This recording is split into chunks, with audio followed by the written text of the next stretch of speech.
Assalamualaikum warahmatullahi wabarakatuh. Salam Pramuka. Saya Adi Aksa Daud, Ketua Kuarnas Gerakan Pramuka periode 2013-2018. Saya ingin menyampaikan sehubungan dengan adanya video akhir-akhir ini yang diviralkan, di mana video itu diambil tahun 2013 pada sebuah acara Hizbut Tahrir Indonesia, di mana saya hadir sebagai undangan. Saya tegaskan lagi, saya hadir sebagai undangan, bukan sebagai anggota, bukan juga sebagai simpatisan. Saya hanyalah undangan bersama tokoh-tokoh lainnya. Dan kemudian itu diviralkan, saya dituduh anti Pancasila. Kemudian berkembanglah berbagai macam untuk mendiskreditkan saya. Saya ingin tegaskan bahwa sekali lagi, saya kalau dituduh anti Pancasila, naif buat saya. Tolong cek riwayat hidup saya. Tolong cek kiprah saya. Sejak saya mahasiswa, ketua Senat Mahasiswa, kemudian saya masuk organisasi, saya masuk kemudian KNPI, saya ketua KNPI Jakarta Pusat, saya ketua KNPI Jakarta, saya ketua DPP KNPI, ketua umum DPP KNPI, sampai saya kemudian menjadi Menpora 5 tahun. Semua kursus saya sudah lalui. Saya ikut bela negara, kader P4 tingkat nasional, saya ikut Tarpatnas, saya ikut Suspatnas, bahkan Lemhanas Pemuda saya sudah ikuti. Apakah betul dan sungguh kejinya kalau saya dituduh anti Pancasila dan Undang-Undang Dasar 45? Saya ingin tegaskan bahwa ketika saya jadi ketua umum KNPI tahun 99, ketika awal-awal reformasi, orang berbicara tentang bentuk negara yang akan berubah menjadi negara serikat ataupun negara federasi, saya mengambil inisiatif sebagai ketua umum DPP KNPI waktu itu. Saya kumpulkan para tokoh-tokoh nasional yang ada di Indonesia, di Jakarta pada saat itu. Hadir Pak Susilo Bambang Yudhoyono, hadir Pak Wiranto, hadir almarhum Bang Ali, hadir Pak Amin Rais, bersama-sama membubuhkan tanda tangan Pak Aim Fatwa dan sebagainya, 100 tokoh untuk kebulatan tekad NKRI harga mati. Dan saya minta kepada saudara saya Dharma Oratmangun membuat sebuah lagu berjudul Jangan Robek Merah Putihku. Itu awal reformasi, dan tanda tangan itu terpatri di DPP KNPI hanya karena saya hadir di acara perhelatan Hizbut Tahrir yang saya pikir dalam benak saya adalah gerakan dakwah, ya. Kemudian saya dituduh anti Pancasila.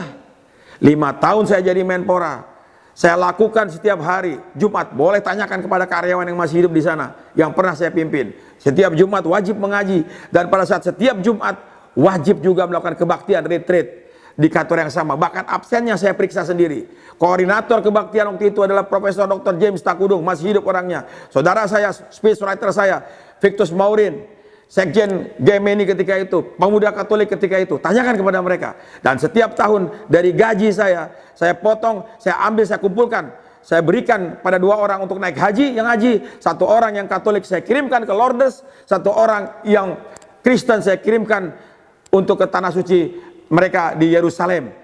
Apa kurang nasionalis religius lagi saya, sehingga saya dituduh anti Pancasila?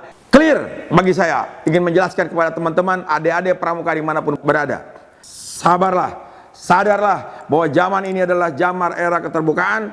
Fitnah berseliweran di mana-mana. Kalau ada gerakan yang merongrong Pancasila, mengganti Undang-Undang 45, kami pramuka yang ada duluan di depan menghadapi mereka.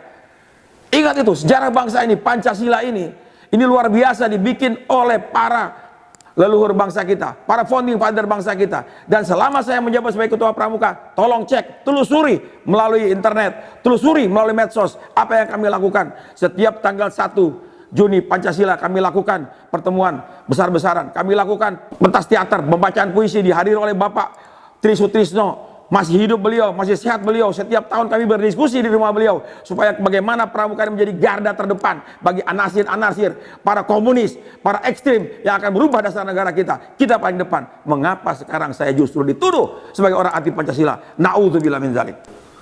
Sebagai seorang yang nasionalis religius, saya pasti mendukung setiap gerakan-gerakan keagamaan yang membangun jiwa generasi muda Indonesia.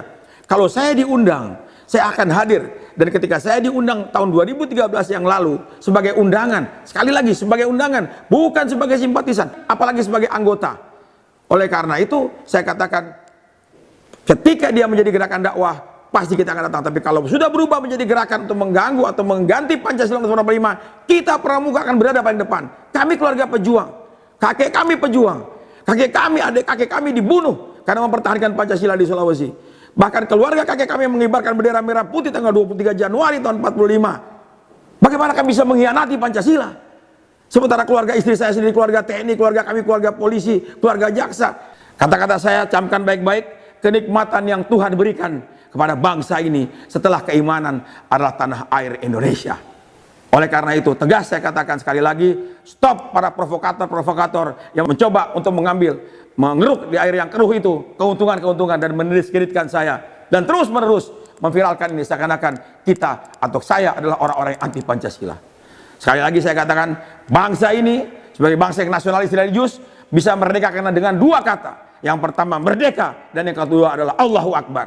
Itu adalah nasionalisme religius yang kita miliki. Moto hidup saya, hidup hanya sekali, gunakan untuk mengabdi kepada Ilahi Rabbi dan membangun negeri Indonesia tercinta ini agar tidak menyesal nanti surga tujuan abadi. Merdeka, salam pramuka. Saya Diaksa Daud. Assalamualaikum warahmatullahi wabarakatuh.